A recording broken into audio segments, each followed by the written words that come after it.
homicide in Daphne earlier this year, where a guy bonded out of jail because they couldn't charge him with domestic violence. Also from us tonight at 9, a milestone bill on the governor's desk right now, just waiting on her signature. It provides protection from domestic violence to grandparents and grandchildren. A local lawmaker drafted the legislation after a Daphne man was accused of killing his grandparents and 2 others back in February.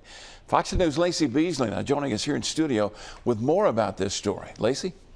Yeah, Byron, we talked to State Representative Matt Simpson today, and he says the Senate voted just last night to pass the bill, and the House has already approved it. Now it's sent to the governor's office, and it's all because of this case out of the Lake Forest subdivision in Daphne. Here's 21-year-old Jared Smith Bracey, charged with capital murder. He's accused of killing 4 people with a pickaxe and gun back in February in Daphne. 2 of those victims were his grandfather and grandmother, Leonard and Barbara Smith, who he lived with. Just before the murders, investigators say Smith Bracey allegedly went on a rampage through his grandparents' house after an argument over dishes. He was arrested and charged with criminal mischief, but bonded out. He was not charged with domestic violence because under the current law, grandparents cannot file for restraining orders, something Representative Matt Simpson says will change under this bill. Based on what happened there, I filed a bill to change that law to where grandparents can be included in domestic violence victims.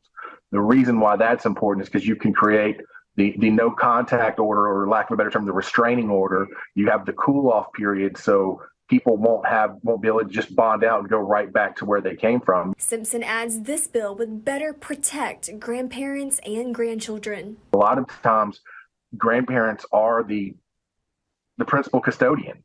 They are the person who is actually raising the child. So you have these laws in effect to affect parents and siblings and things like that. We wanted to put grandparents into that law. Now, last month during Smith Bracey's preliminary hearing, his attorney requested a psychiatric evaluation of his client. Smith Bracey faces possible execution if convicted, but the Baldwin County District Attorney's Office says prosecutors have not decided whether they're seeking the death penalty yet. Reporting live in studio, Lacey Beasley, Fox 10 News.